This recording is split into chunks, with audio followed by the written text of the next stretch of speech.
Olá, amigas, olá, amigos. Entremos em sintonia nesse instante para começar as nossas reflexões, visualizando que uma luz profunda nos envolve nesse instante. Uma energia de paz, de saúde, que fluindo através de nós, nos sintoniza com toda a humanidade. Nos sintoniza profundamente com o ser que somos e com as energias curativas que a divindade nos proporciona.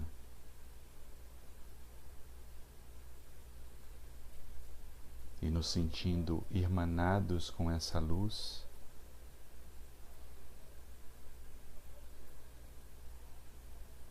tornemos o nosso ser um campo propício para que as reflexões que iremos fazer nesse instante possam nos envolver. E eu quero saudar a todas vocês, a todos vocês, para que juntos reflexionemos um pouco a respeito do ser consciente e sustentável, que é a nossa proposta desses momentos, dessa palestra, que eu agradeço o convite. E tão importante nesse instante refletirmos a respeito de como devemos nos tornar conscientes e ao mesmo tempo que essa consciência nos leve a um estado sustentável. Quando nós falamos consciência, o que vem à mente? Qual é a reflexão que te vem? Porque muitas vezes consciência é confundida com muitas coisas. Consciência é confundida com informações, consciência é confundida com inteligência. Mas se essa consciência não se transforma também em uma atitude para consigo, para com as suas relações, para com a vida como um todo, será que efetivamente falamos de consciência? E quando verificamos até mesmo o que nos trazem os imortais no Livro dos Espíritos, encontramos uma questão muito profunda estabelecida por Allan Kardec, na qual ele fez o seguinte questionamento: onde está inscrita a lei de Deus? E a resposta que os espíritos deram foi uma resposta muito concisa, estabelecendo que as leis de Deus encontram-se na consciência. Então será na consciência, esse campo profundo e vasto do ser, que devemos, de certa forma, mergulhar internamente para encontrar essas leis de Deus.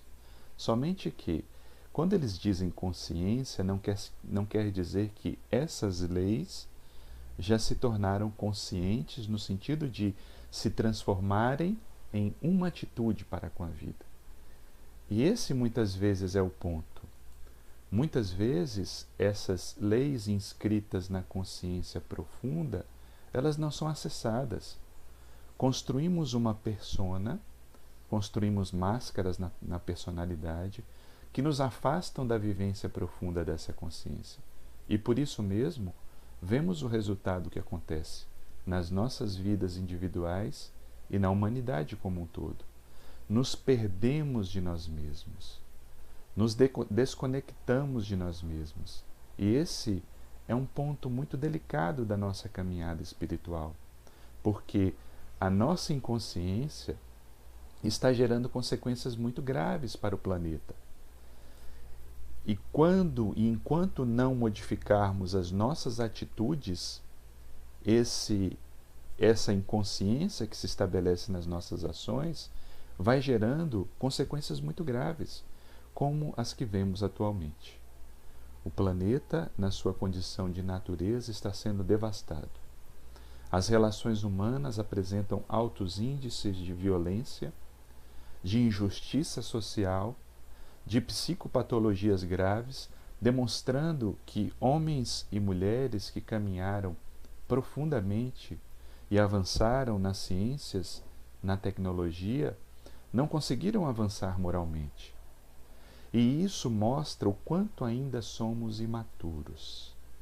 Se é verdade que a nossa inteligência parece dar altos voos em determinados campos da ciência, no aspecto moral, no aspecto comportamental, precisamos aprender muito com respeito às leis da vida. Precisamos aprender muito a respeito do funcionamento da nossa própria psique. E por isso mesmo, Joana de Ângeles, através da sua série psicológica, tem nos convidado a um mergulho profundo, através do qual vamos nos conhecendo. Muitas pessoas reclamam que os estudos da série psicológica são muito complicados. Eu costumo dizer, não são complicados. Eles são complexos, o que é diferente. Complexos porque a alma humana ela é complexa. Ela envolve muitos aspectos, muitas dinâmicas, e que um estudo superficial não será capaz de aprofundar os detalhes importantes do seu funcionamento. Por isso, desvelar os estudos psicológicos da série que Joana de Ângeles nos apresenta, e outros espíritos também, com seus ensinamentos profundos, é como contactar um espelho, no qual nos voltamos para nós mesmos, começamos a nos conhecer mais profundamente. Em uma das obras, Autodescobrimento, Joana de Ângeles faz a seguinte reflexão: o desabrochar da consciência é um trabalho lento e contínuo, que constitui o desafio do processo de evolução, inscrevendo no seu âmago a lei de Deus. Desenvolve-se de dentro para fora a esforço da vontade concentrada, como meta essencial da vida. Por isso mesmo, desabrochar, que quer dizer desvelar, o florescer da consciência é um trabalho lento, e por isso muitas pessoas parecem não ter paciência, porque é um trabalho lento e normalmente o ego deseja aqueles trabalhos imediatos, e por isso muitas pessoas se frustram, porque desejam a modificação quase instantânea, e não ocorre assim no processo psíquico. É um trabalho lento, e Joana de Ângeles chama atenção para algo importante: tem que ser contínuo. A continuidade do processo depende da nossa disciplina, depende do nosso envolvimento. E por isso mesmo, quando falamos de consciência, é um envolvimento de toda uma vida. Olhar para si, buscar aquelas leis de Deus inscritas na nossa consciência, é um trabalho que requer muita coragem, muita perseverança, muita humildade, muita determinação, muita vontade. Muita vontade. E normalmente é isso que falta: a vontade de se conhecer, a vontade de se aprofundar naquilo que diz respeito a nós mesmos. E ficamos presos muitas vezes em questões pequenas, deixando que energias potentes, vigorosas, poderosas do nosso ser percam-se nesse processo. E esse é o ponto, muitas vezes. Essa ilusão do ego de achar que se encontra totalmente resolvido, totalmente digamos assim, consciente das questões da vida, faz com que nos iludamos e vamos perdendo muito tempo, muita energia naquilo que não deveria ocupar as nossas vidas. Vemos no momento atual quantas pessoas preocupadas demasiadamente com o futuro, perdendo-se da vida no momento presente. E perguntamos: qual é o momento que a gente pode viver? É o futuro ou é o presente? Porque não temos ainda uma visão do futuro. Não temos ainda uma visão de como ficará a humanidade depois de tudo isso que vem enfrentando, depois de tudo isso que vem vivendo. E aí cabe uma pergunta feita pelo indígena Ailton Krenak, da tribo Krenak, em um livro, um pequenino livro chamado Ideias para Adiar o fim do mundo, mas um livro de ensinamentos belíssimos. Ele faz uma pergunta: será que nós somos uma humanidade? Será que somos efetivamente humanidade, vendo tudo o que está acontecendo, verificando o individualismo dos seres, verificando as relações sociais que cada vez mais entram no processo de desgaste, verificando a sombra que se apresenta ainda dominadora nos nossos seres? Será que podemos nos considerar humanidade? Enquanto 26 pessoas, eu via uma estatística que dizia que, na verdade um dado, que dizia que os 26 mais ricos do planeta detêm a mesma quantidade de valores de 50% da população mais pobre.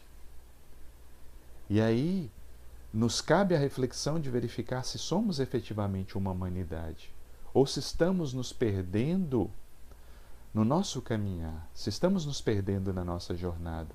E o próprio Ailton Krenak irá dizer em seu livro: como justificar que somos uma humanidade se mais de 70% estão totalmente alienados do mínimo exercício do ser? Do mínimo exercício do ser. E em verdade, enquanto um ser humano estiver alienado desse exercício do ser, da possibilidade de uma vida digna, nós não somos totalmente irmãos. E não podemos nos considerar totalmente uma humanidade se deixamos de fora parte significativa dessa humanidade. Por isso, já passou do tempo de nos tornarmos conscientes e sustentáveis. Falamos muito da sustentabilidade ecológica e ela é essencial. Mas para que ela aconteça, é necessária a sustentabilidade do ser. Um ser consciente que traduza e traga à tona atitudes sustentáveis. E esse normalmente é o ponto.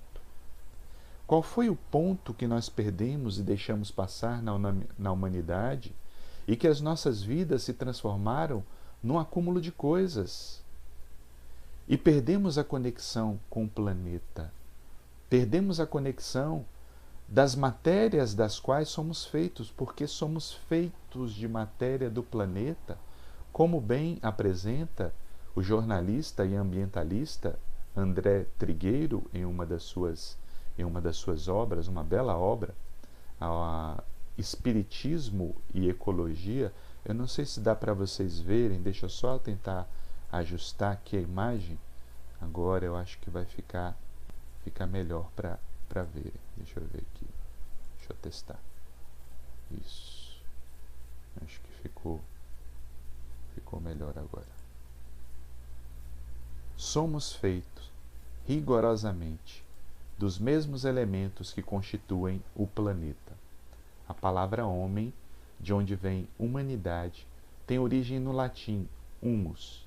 A palavra Adão, que aparece simbolicamente no Velho Testamento como a primeira criatura humana, significa terra fértil em hebraico.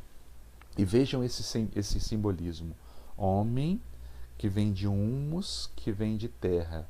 E Adão, no simbolismo mitológico da mitologia bíblica, também significa terra fértil. O que isso nos quer dizer? Somos matéria das estrelas, somos matéria do planeta. No nosso corpo também correm minerais. E hoje em dia até a própria medicina, parte da medicina recomenda que quando faltam esses minerais, eles devem ser suplementados. Ferro, zinco, selênio e outros, que são importantes para a nossa constituição física. Isso sem falar na água. Nosso corpo são 2/3 de água. Então nos irmanamos com esse planeta. E tudo o que fazemos contra o planeta, em verdade, sofremos os mesmos efeitos. Porque essa vinculação, embora despercebida pelo homem e pela mulher que se considerem civilizados, já era algo muito presente nas culturas antigas. Os nossos ancestrais viviam irmanados com a terra. Os nossos ancestrais viviam em conexão com esses elementos, veneravam esses elementos. Chamavam as montanhas de seu avô, de sua avó, os rios de seus parentes próximos. E o que nós fazemos com os nossos parentes, com os nossos ancestrais? Nós respeitamos, nós cuidamos, nós amamos. Mas quando vem a chamada civilização, entre aspas, chama esses povos de primitivos e acredita que eles devem ter contato com outro tipo de ensinamento. Nada mal em trocarmos informações e crescer entre as culturas desde que se respeitem. O problema é que nós fizemos uma ruptura a partir da invasão brasileira, isso fica muito clara, essa ruptura, e uma perseguição sistemática desses povos, colocando a sua cultura num patamar inferior. E o que acontece? Nos dissociamos desse vínculo com a natureza. Isso aconteceu não somente aqui, mas praticamente em todas as partes. E essa alienação, essa desvinculação, custou muito caro a todos nós. Porque, como lembra Joseph Campbell, no princípio, a terra era vista como mãe, tanto geradora quanto nutridora. Do útero da terra, os animais de caça provinham, e no corpo da mãe, os grãos eram semeados. Mas quando nos desvinculamos, deixamos de ver essa terra como gestadora e nutridora, no sentido da totalidade dos seres, e acreditamos que ela deveria somente nos nutrir. E daí veio um ponto. Em determinado ponto da caminhada, homens e mulheres passaram a acumular. E esse acúmulo causou um estrago tremendo, porque esse acúmulo fazia com que o excesso de um significasse e se transformasse na falta do outro. E vemos a condição de miséria que se encontra boa parte da população do mundo. E eu pergunto a vocês, tem alguma justificativa para que haja ainda fome no mundo? Para que algum homem, alguma mulher, alguma criança, algum idoso morra de fome, sem acesso ao alimento, sem acesso à água, sem acesso a uma moradia? E se isso existe ainda no planeta, é sinal que temos muito a caminhar em termos de consciência, sinal de que temos muito a crescer. E por isso cabe a questão: o que aconteceu? O que aconteceu na nossa caminhada? Em que momento nós nos perdemos? Em que momento nós nos desconectamos de nós mesmos e da vida? Em que momento nós perdemos esse acesso a essas culturas ancestrais e fomos deixando de lado a possibilidade de nos conhecer, de conhecer ao outro, de conhecer a Deus. E acreditamos que seria possível conhecer a Deus sem uma vida humana estabelecida nos laços da fraternidade. Frater, irmão. Nos laços da sororidade, soror, irmã. Nos laços de nos irmanarmos conosco e com a natureza que nos cerca. E tudo isso causou um dano terrível. E como bem nos esclarece Edward Whitman, a natureza passou a ser valorizada apenas na medida de suas contribuições para o bem-estar humano, e não por sua grandiosidade, beleza ou mistério. Foram essas atitudes que contribuíram diretamente para a nossa crise ecológica presente. Vivemos, na atualidade, uma das maiores crises ecológicas, o degelo dos polos. O degelo, que significa o aumento do nível de água do mar, o que pode e já tem causado estragos significativos em alguns locais. A camada de ozônio, que vai sendo deteriorada pela ação humana, descuidada por esse desenvolvimento, ou que é chamado desenvolvimento econômico, mas que não respeita os próprios ciclos da natureza. Os crimes ambientais que têm se sucedido em uma intensidade espantosa, a ponto dos ecologistas tentarem sensibilizar os governantes que permanecem alheios. Que tipo de consciência estamos vivendo? Que tipo de inteligência é essa que chamamos, que se desconecta da Terra e causa mal a nós mesmos, porque a poluição se volta contra nós. Nosso país, tivemos recentemente o crime do óleo nos mares, que não foi solucionado, que não foi punido, que deixou passar, mas que poluiu grande parte da vida marinha, da riqueza dessa vida marinha, e se voltou contra o próprio homem, a própria mulher do planeta.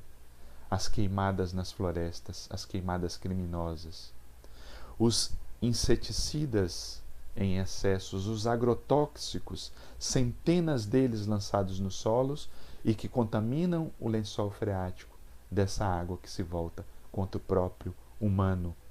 Aquilo que poderia fazer bem vai, na verdade, nos adoecendo, nos tornando doentes, porque não respeitamos essas fontes de vida. E isso tudo mostra um processo muito doentio, como Iris Sinotti apresenta no livro Em Busca da Iluminação Interior. No decorrer dos séculos, o homem tomou posse de Deus e o ego passou a reinar. O homem e o seu coletivo passaram a viver uma grande inflação. As conquistas egóicas passaram a ser veneradas como deuses e as pessoas que as possuíam também. E aí eu pergunto a cada um de vocês, qual é o seu Deus? Ou quais são os seus deuses? E muitos poderão dizer, mas eu sou espírita, eu tenho e acredito num Deus único. Mas Deus, na nossa psique, na nossa alma, é tudo aquilo que nós dedicamos atenção e energia. Vendo sob essa perspectiva trazida por Carl Gustav Jung, que Deus é tudo aquilo ao qual eu dedico atenção e energia, eu te pergunto novamente, qual é o seu Deus? Porque para muitas pessoas Deus é o dinheiro, porque é aquilo que ela dedica mais atenção e energia. Para outras, Deus vai ser a promoção, a busca de um status.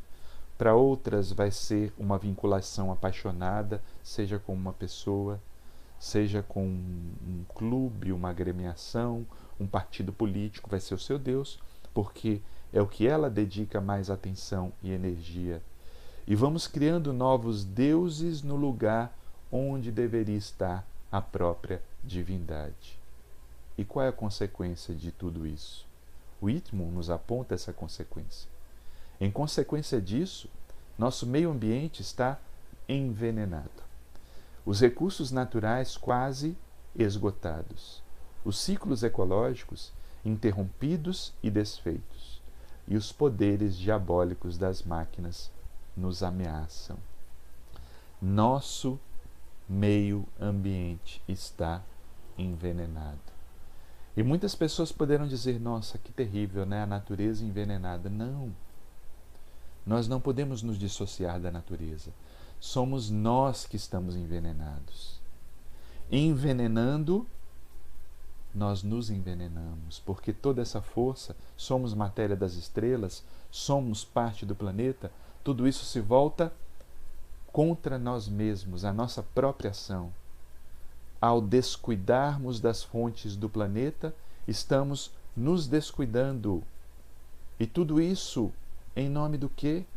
Em nome de uma política de consumo, em um comportamento de consumo, um consumo excessivo, um consumo inadequado, que na verdade nos consome. Somos consumidos e somos escravizados por tudo aquilo que pensamos possuir. Que tipo de desenvolvimento estamos buscando? Que tipo de aprimoramento, que tipo de passos evolutivos estamos dando? Se vamos alimentando cada vez mais comportamentos patológicos, como essa ilusão do consumo. Na ilusão do consumo, como eu apresento no livro Os Espelhos da Alma, o valor daquilo que se apresenta e ostenta parece nos pertencer. Um perfume famoso, a marca disputada, o carro potente. Tudo isso ilude seus donos, fazendo-os pensar que a personalidade agrega o valor do objeto possuído. E verifiquem como é curiosa essa ilusão do consumo. Compramos algo e acreditamos que aquilo que compramos agrega valor à personalidade, o que é uma grande ilusão. O que agrega valor são as virtudes. O que agrega valor é o desenvolvimento ético, moral, psicológico, espiritual do ser. Isso sim agrega valor. Agrega valor quando eu modifico o meu comportamento para melhor nas minhas relações, comigo, com os outros, com a natureza, com a espiritualidade. E isso sim agrega valor. O consumo não agrega valor. O consumo, na verdade, significa, muitas vezes, o custo da natureza e o afastamento da própria alma, porque essa ilusão vai sendo cada vez mais alimentada pelo ser, que se torna neurótico. E nisso nós vemos as patologias desse consumo excessivo, dessa compulsão consumista que vai devastando o nosso planeta. E cria-se até uma data para isso. E as pessoas chamam, nossa, vai ter uma promoção Black Friday, que no local onde foi criada, nos Estados Unidos, até tinha um intuito nobre no sentido de daqueles que produzem agradecerem o que receberam o ano todo e por isso tiram o lucro para venderem num custo como uma forma de gratidão. Mas aquele sentido inicial foi sendo deturpado e se transformou na enorme patologia do consumo, muitas vezes fraudada, onde, olha, verifiquem o dissociamento e a alienação. As pessoas compram o que não precisam, porque se perguntassem, muitas vezes não iriam comprar, esquecendo-se que esse consumo vai consumindo natureza, vai envenenando a natureza e se volta contra ele mesmo. E muitas vezes essa compra é feita com dinheiro que não se tem, ou seja, se endividam, pagam parcelas absurdas e, na verdade, não se pergunta se isso é necessário, se isso é importante, se isso é consciente. E muitas vezes isso tudo é feito para impressionar os outros que nem se conhecem. E aí nós vemos essa ilusão que se transforma numa grande patologia porque dissociada do nosso inconsciente, enquanto desatentamos para o que nos traz o próprio Livro dos Espíritos na questão 705, que nos dirá o seguinte: a Terra produziria sempre o necessário, se com o necessário o homem soubesse o homem contentar-se. Se o que ela produz não lhe basta a todas as necessidades, é que ele emprega no supérfluo o que poderia ser aplicado no necessário. Será que nós consumimos apenas o que é necessário? Ou muitas vezes entramos nessa patologia coletiva porque cria-se até um marketing que vai inundindo as nossas mentes, que vai invadindo o nosso cérebro, inundando todo o nosso ser com aquilo que poderia ser afastado se tivéssemos apenas o hábito de escutar a nossa consciência, porque a Terra produz o necessário.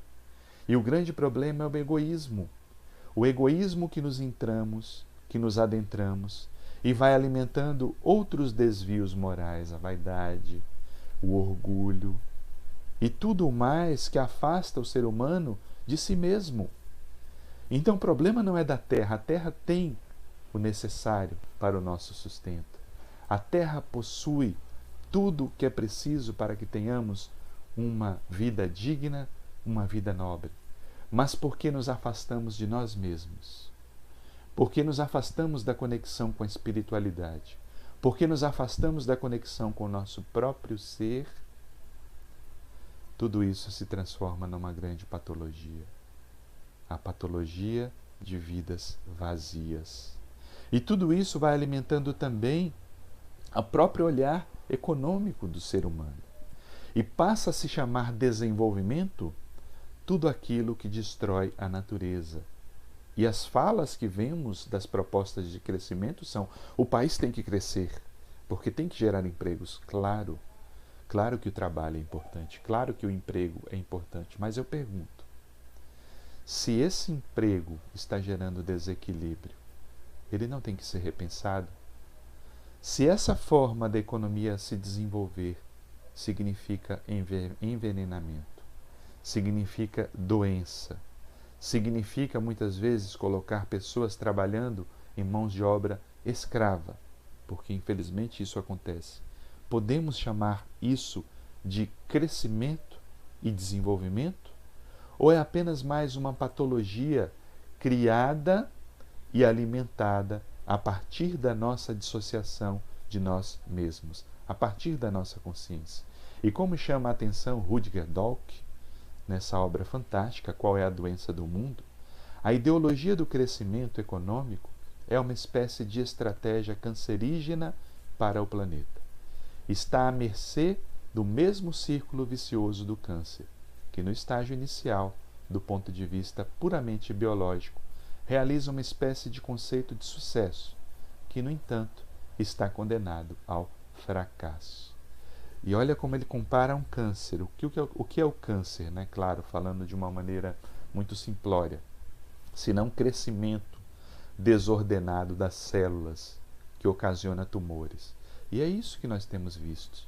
Muitas vezes, pessoas comemoram um crescimento econômico, mas se formos analisar o que está acontecendo, quais são as bases que sustentam esse crescimento econômico, verificamos uma grande patologia. Porque se a terra está sendo consumida, se os lençóis freáticos estão sendo contaminados, poluídos, se o alimento que nos chega à mesa é um alimento envenenado, podemos chamar isso de crescimento? Me chamou a atenção o depoimento de um ator, né, recentemente, ele dizendo que ele começou certa feita a fazer a produção. Ele comprou uma fazenda e começou a produzir alimentos ali na cidade de Teresópolis. Comprou uma propriedade e, como tinha na tradição familiar essa produção, começou a fazer. Mas ele notou que os seus empregados não comiam dos alimentos que produziam. Ele achou aquilo, no mínimo, curioso. Fez uma reunião: olha, eu não sei qual era a política de vocês anteriormente, se o dono da fazenda não permitiam que vocês usufruíssem dos seus alimentos, mas, gente, vocês podem comer, vocês estão plantando. E depois, e que as pessoas se sentiram à vontade para falar com ele, disseram qual era o motivo que não comiam daquele alimento. Nós não comemos desse alimento porque ele tem veneno. E aí ele tomou um impacto profundo e uma crise de consciência, porque no seu estilo de vida ele não desejava levar à mesa dos outros aquilo que lhe poderia fazer mal. E a partir dali ele começa a desenvolver uma cultura totalmente responsável, sustentável, consciente, orgânica, que não envenenasse a terra, que não envenenasse a água, que não envenenasse os alimentos que eram levados à mesa. E a partir daí, isso vai criando um campo, embora com muita resistência das pessoas, porque dizem: mas é muito caro. Mas é muito caro porque as pessoas não abraçam. Não abraçam ainda uma criação consciente, uma economia consciente, um consumo consciente. E nós, enquanto seres voltados ao aprimoramento pessoal e na busca dessa consciência, não podemos mais lavar as mãos sobre esses crimes, que nos pesarão na consciência, porque já sabemos. E hoje o homem e a mulher conscientes são chamados, sim, para verificar toda a cadeia produtiva daquilo que consome. Desde uma camisa que compremos e que hoje já podemos pesquisar se tem algum vínculo com trabalho escravo.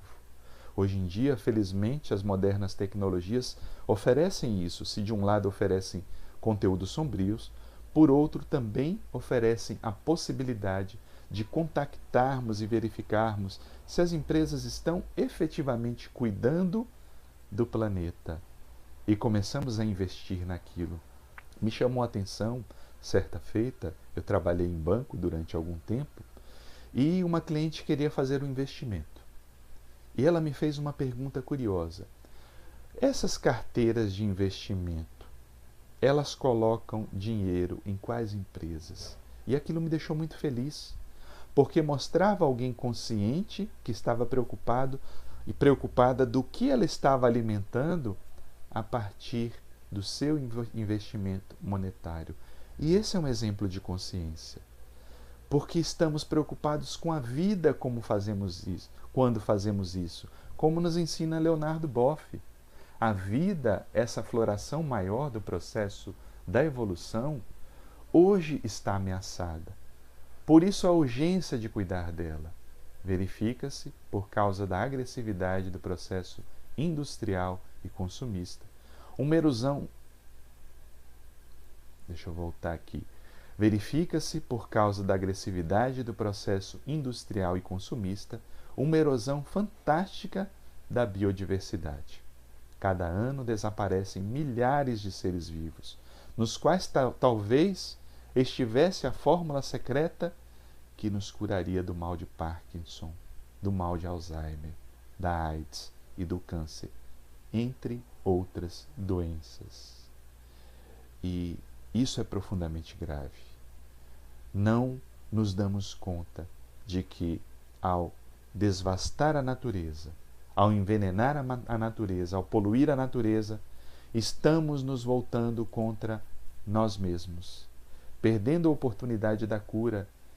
E aí fazemos a conexão novamente com as culturas ancestrais, que sabiam o poder das ervas do campo, que sabiam o poder das plantas, das flores, e que cada doença, cada enfermidade era tratada com esses elementos da natureza, que são, por sua vez, utilizados até pelas indústrias farmacêuticas, que voltam-se para a natureza para fazerem remédio desses próprios elementos. Enquanto nós poderíamos ter feito um caminho muito mais consciente, conhecer essas culturas ancestrais, conhecer a sua magia no sentido profundo da sua sabedoria, do seu contato que respeitava a natureza e essa natureza se voltava na forma de cura. Mas como adoecemos, como nos transformamos em seres consumistas, em seres que perderam a conexão com a vida, fomos perdendo a oportunidade de nos encontrar com a essência do que somos e que precisamos resgatar. Sustentabilidade é pensar que precisamos deixar um planeta habitável, um planeta com melhores condições para os nossos filhos, para os nossos netos, para os nossos bisnetos. E é curioso porque, tendo um olhar espiritual para com a vida, em verdade, estamos deixando um planeta melhor quando assim agimos de forma consciente para nós mesmos, porque nós voltaremos. Assim como estamos hoje encarnados nesse momento no planeta Terra, vivendo essa crise, porque provavelmente fomos nós que criamos toda essa dissociação planetária e que agora termina nos trazendo esse momento de graves reflexões da necessidade de nos reposicionarmos perante a vida, nos reposicionarmos no nosso comportamento, de verificarmos e estabelecermos em novas bases a construção social e a relação com todos os seres conscientes, para que a vida floresça, para que a vida nos traga e nos mostre toda a sua grandiosidade. E é bonito quando Antoine de Saint-Exupéry, famoso pela bela obra, pela sua obra-prima, O Pequeno Príncipe, nos faz uma pergunta inquietante. Como é possível devolver ao homem um sentido espiritual? uma inquietude da alma, algo que o estimule. O ser humano não pode mais viver de política, extratos bancários, palavras cruzadas. Não pode mais. Não pode mais. Não pode mais viver sem poesia, sem cores, sem amor. E foi tudo isso que nós perdemos na nossa vida. Perdemos a poesia, perdemos o amor, perdemos o colorido. E a vida, quando perde a cor, vai deixando um vazio existencial tremendo. Não é à toa que as estatísticas da depressão, do suicídio, têm aumentado de forma assustadora. Assustadora no nosso planeta. E precisamos trazer isso de volta, porque esse homem que se preocupa com seu extrato bancário, preocupado imensamente com os valores monetários, claro, o dinheiro tem o seu valor, mas o dinheiro tem o valor que nós o damos. Ele pode ser muito útil, pode ser muito nobre, mas em mãos inconscientes e equivocadas será aquilo que nos trará muitas vezes, resultados terríveis. Porque o problema não é ter ou não ter recursos. O problema é utilizar esses mesmos recursos de forma consciente. E esse é o ponto. Estamos utilizando os recursos que dispomos de forma consciente e madura? Estamos nos conectando de forma sustentável nas nossas atitudes? Porque já passou do tempo de termos uma nova consciência. Já passou do tempo de olharmos para nós mesmos e escolhermos ter novas atitudes e comportamentos. O que você está fazendo desse momento? Desse momento atual, que deve ser um momento de reflexão. Porque o mundo, eu tenho repetido isso, o mundo, ele não suporta mais os nossos antigos eus. E talvez por isso, todo esse processo tenha nos colocado em casa para repensarmos as nossas vidas, para repensarmos a nossa ação, para olharmos além do nosso próprio umbigo, para sairmos do egocentrismo doentio no qual nos encontramos e explorar a nós mesmos no sentido de aprofundar a nossa consciência para que ela encontre um ponto mais profundo do nosso ser. E como nos recordam Rosemarie Muraro e Leonardo Boff, essa nova consciência precisa ter no seu âmago a noção de cuidado, de solidariedade, de compartilhamento de vida e dos bens da natureza, criando para isso novas estruturas socioeconômicas, políticas e espirituais. Precisa ter no seu âmago a noção de cuidado. Cuidar. Como estamos cuidando de nós mesmos? Como estamos cuidando daqueles que estão ao nosso lado? Como estamos cuidando da vida? Compartilhar, partilhar, dividir. Eu li há poucos dias uma interpretação belíssima da multiplicação dos pães e dos peixes. O autor, um monge coreano, trazendo o seu ensinamento profundo, diz que naquele momento o pão e o peixe se multiplicaram. Sabem por quê? Porque as pessoas dividiram. As pessoas dividiram o que tinham. O meu pão se transformou em 3 pedaços e se multiplicou. O meu peixe, sendo dividido, foi multiplicado. E eu achei isso de uma profundidade, de uma sutileza, porque o nosso dividir multiplica. O nosso compartilhar vai adicionando ao outro a possibilidade de ter uma vida digna. E isso é consciência. Isso é um estado de ser, um estado do ser que olha não somente para si, mas olha para a vida e pergunta: como posso me transformar num instrumento para que essa vida seja algo bom, não somente para mim, mas para todos aqueles que compartilham comigo dessa vivência, experiência tão rica chamada humanidade.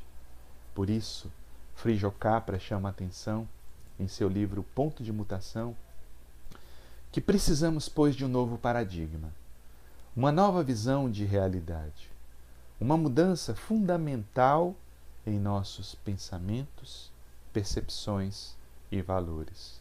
A nova visão da realidade baseia-se na consciência do estado de interrelação e interdependência essencial de todos os fenômenos físicos, biológicos, psicológicos, sociais e culturais. Um novo paradigma, um novo modelo. Precisamos de um novo modelo de vida, porque esse modelo antigo já não nos serve mais. Esse modelo que polui, esse modelo que violenta, esse modelo que mata, esse modelo que segrega. Milhares de vidas humanas foram perdidas, centenas de milhares de vidas foram perdidas no sentido de poderiam ter tido um potencial maior se tivéssemos uma vida mais consciência. Claro, a desencarnação acontece de uma forma natural, mas não precisamos antecipá-la, e é o que tem acontecido com a nossa inconsciência. A vida física tem um término, ela é finita, mas nós não precisamos fazer com que isso se abrevie com as nossas escolhas inconsequentes e inconscientes. E precisamos ter vidas muito mais conscientes, criando e estabelecendo um novo paradigma, o paradigma do amor. Porque ao lado desse vírus devastador, existe um outro vírus muito pior, que é o vírus do desamor. Desse desamor que se transforma numa tentativa de indiferença. Eu não quero ver o sofrimento do outro. Mas, querendo ou não, nós entramos em contato com isso. Porque é da natureza humana ser social. Precisamos de um novo paradigma. Precisamos de um novo olhar. Precisamos de uma nova caminhada. Ver o outro, enxergar o outro.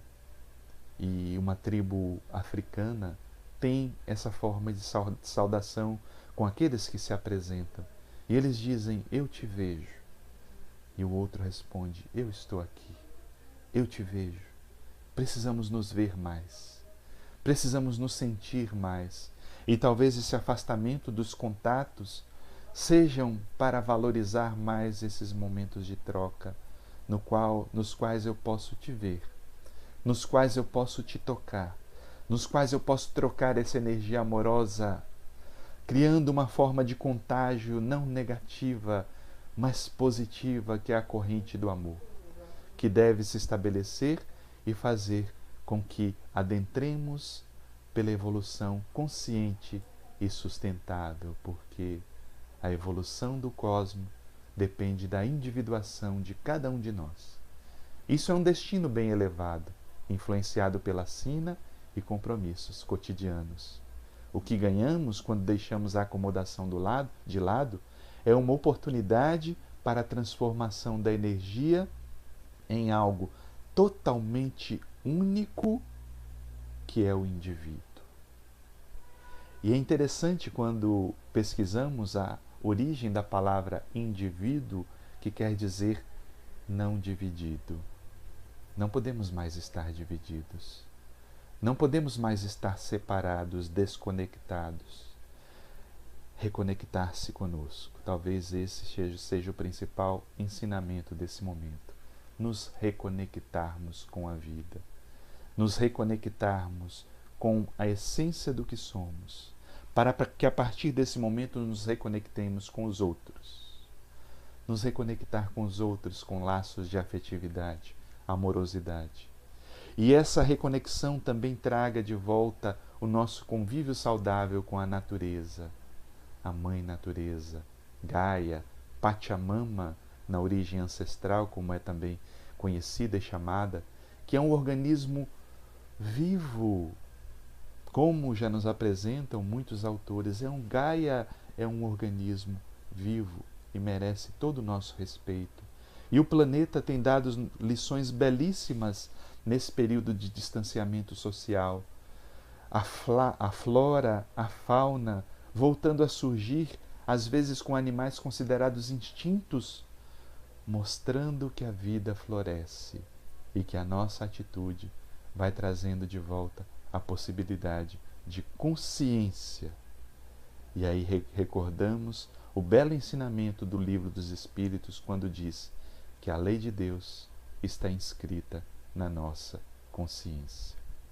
Não é somente na minha consciência, na sua consciência. Na consciência de todos os seres humanos está inscrita a lei de Deus. E por isso, precisamos criar uma corrente positiva para que nos estimulemos a escutar essa lei divina que se encontra em nós. E quem sabe, fazendo esse movimento, fazendo esse processo, estabeleceremos a conexão com o que há de importante no nosso ser. Vamos chegando ao fim das nossas reflexões, mas como faz todo o trabalho na Casa do Caminho, esse momento também é um momento em que a espiritualidade nos envolve na bioenergia. Portanto, eu convido você, nesse instante, a silenciar. Se puder, feche os olhos. Imagine essa equipe espiritual, esses benfeitores, esses nossos irmãos e irmãs que se encontram no outro plano, nos envolvendo com energias. Escutemos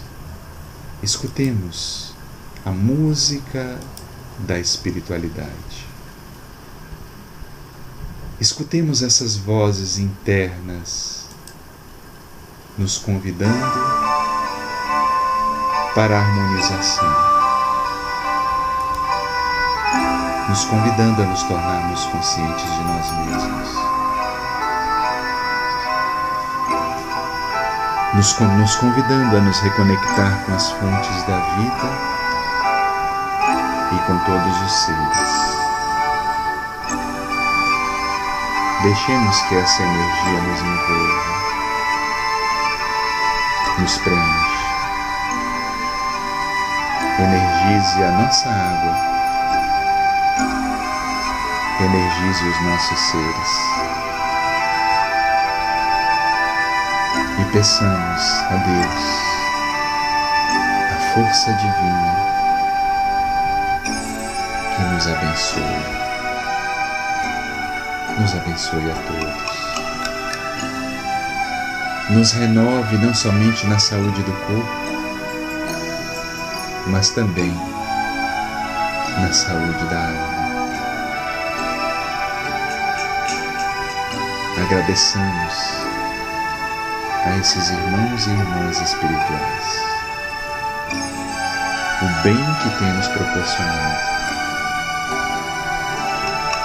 E nos comprometamos conosco mesmo a nos tornarmos seres conscientes e sustentáveis. A minha gratidão pela sua companhia e um desejo de saúde, paz e muito amor na sua caminhada. Gratidão e até o nosso próximo encontro, até o próximo momento em que possamos nos rever. Muito obrigado pela sua companhia.